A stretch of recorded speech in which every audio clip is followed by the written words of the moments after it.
Well, joining us today is Quinton van der Burgh, of course, involved with Marula mining. Quinton, it's good to be talking to you. How are you doing? Yeah, good. Thanks, Mark. It's been an interesting year, but all good. Thanks.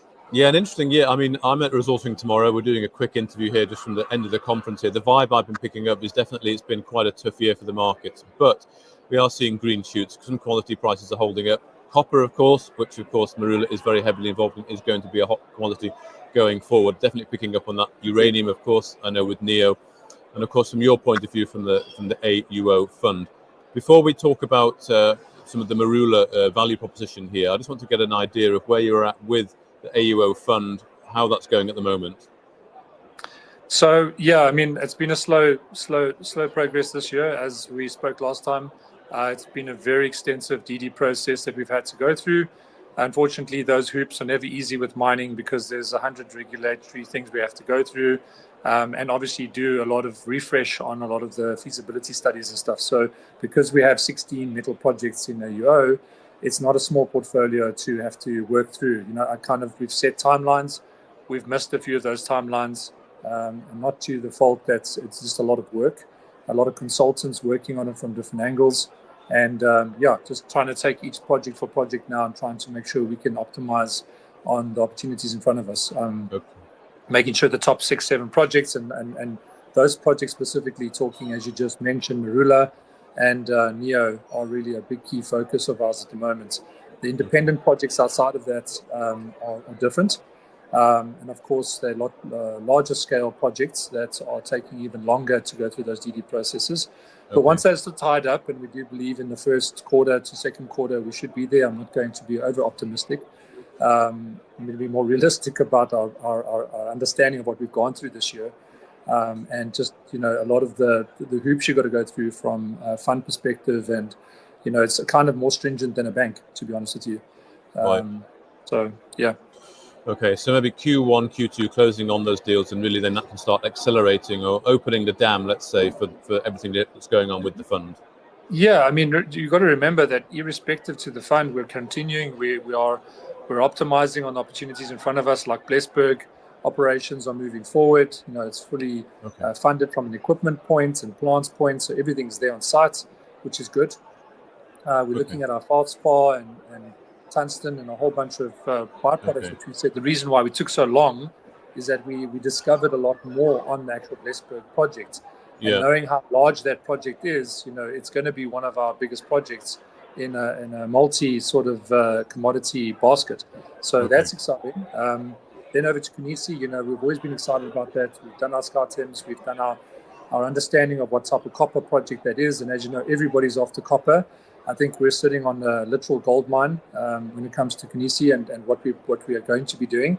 We are currently in the test phase there, so we have progressed, and we are busy with some uplifting product at the moment. We've got about 4 different trading groups that are looking at taking that commodity at the moment and taking the copper from us and just doing those trials to understand, you know, exactly, you know, appetites and then how we're going to ramp up, and obviously putting that money into the ground is what the fund's going to do from a scaling point to try and prove up, you know, anywhere between that 10 and 15 million mark is what we're aiming for in copper, and it's open cast and it's high grade. So I think it's probably the most valuable asset that we have, and it's sitting in Marula. So we're actually looking forward to getting that project going, advancing on it, getting those tests out over the next month to 2 months. So it's actually now that it's happening.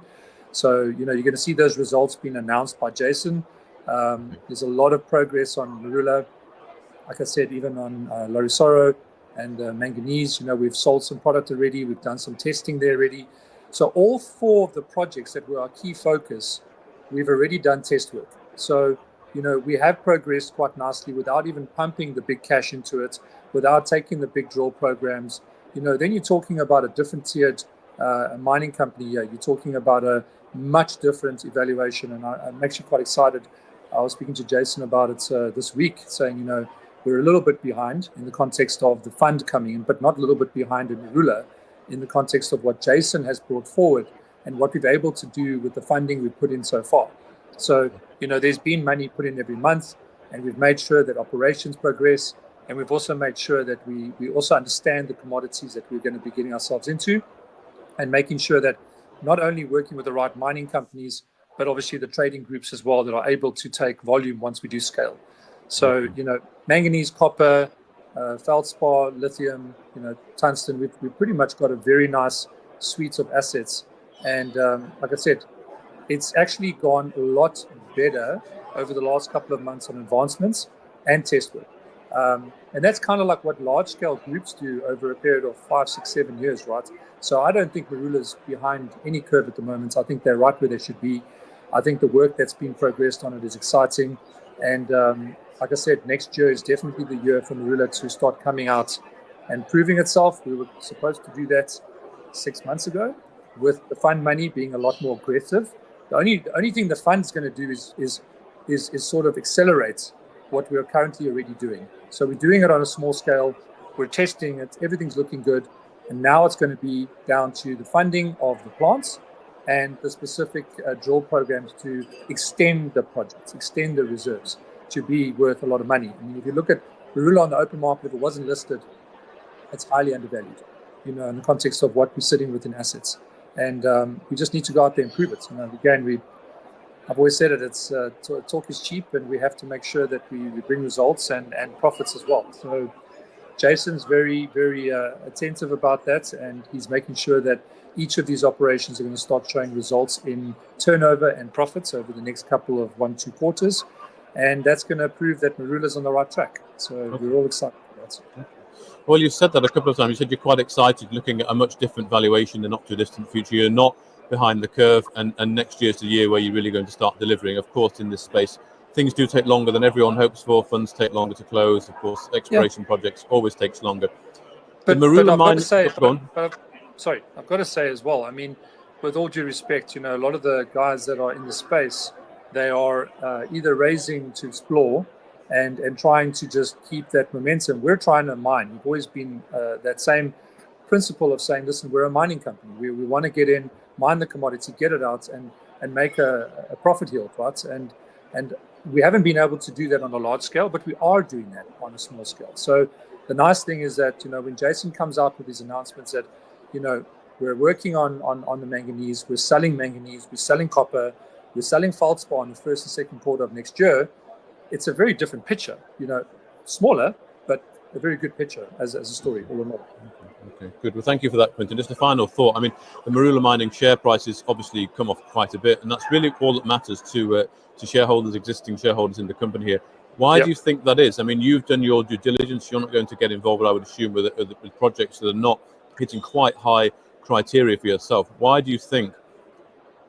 I honestly am a little bit, only really got grips of that recently, that the share price is not performing that well, and honestly I don't understand, because I'm not here to play the emotional game, or I'm not here to drive a market perception. I mean, we're invested as shareholders. We're not selling our shares.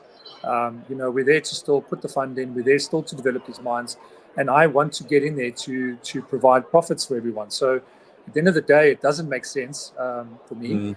And it doesn't really affect me. So, if you're in it for the long run, stay in for the long run. You're going to get the results that you should be getting, and that's what our expectations are for ourselves. And I said that from the first interview we've done with you. I keep to that sentiment that we're here to stay. We're here to develop these mines. We're here to build something that we can be proud of. It's taking longer, and only because we have complex projects when it comes to what type of commodities we're getting out, and they're never easy because there's specific methods of how to sell these things and process these things, and we're just getting it right. At the end of the day, we don't want to get it wrong on a large scale, rather get it wrong on a small scale, and it seems that everything's working out to be very good so far. The scaling is what will come out of it, and I think then people will start understanding that Marula is not just a speculative share that you want to buy and sell. You want to get in and hopefully earn dividends. You want to earn what we're about to develop. And we're intent making Marula a proper mining company that can show profits at the end of the day. Right. And what do you think it takes to demonstrate the value to the market? Do you think a certain event will take place, or what can you do to perhaps demonstrate the value to the market? Well, I think that a lot of the demonstrations will come from Jason over the coming, call it 3 months to 6 months. Certain announcements on the kind of product we're finding and the findings of that and the sales of that. and finding that, there's groups taking our product off those mines and wanting more, which just will prove the concept that if we scale, that's a very good business case study to say we've gone through the trials, we've gone through the testing, we've done all that work. We're not just jumping head in and just going, you know what, we're going to start at 10,000, 20,000, 30,000 manganese mine. We're doing it on 1,000 tons, 2,000 tons, scaling it from there and saying, you know what, building out a plant, building at a larger scale, improving up our reserves for the next 20, 30 years. And that's kind of what the whole plan was from the beginning with AUO getting involved, is that we do need the fund to come in to scale to be a much larger company. But we do know from all the test work we've done, the commodities there, the products in the ground, it tests very well, it's coming out, it's selling. So which means we're onto something that, it's a matter of time. And I can't promise you that's going to be first quarter. I can't promise you it's going to be second quarter. I can tell you that it's going to be scaled during that time. And it's going to have results showing you first and second quarter that it's actually turning over profits and it's turning over, what we're envisaged to start building out. So that's why I say I'm excited, because we're actually in that phase now where it was kind of frustrating because we weren't there 6 months ago. And now we're there. So we're doing the work and we're managing it within our organization to make sure that we're scaling at the pace that we're able to with the funding we're putting in at the moment. Okay. Well, thank you very much for taking the time to talk to us today, Quinton van der Burgh, and of course, we hope to catch up with you a bit more regularly, maybe do a bit more of a deeper dive. But for now, thank you very much for your time. I appreciate it. Thanks. I appreciate it. If you enjoyed this interview, then give us a thumbs up, a like or a retweet. Subscribe to us on YouTube or follow us on Twitter and hit that notification bell to be the first to know when we release new content. There's loads of great content on our website too, across all our programs at stockboxmedia.com.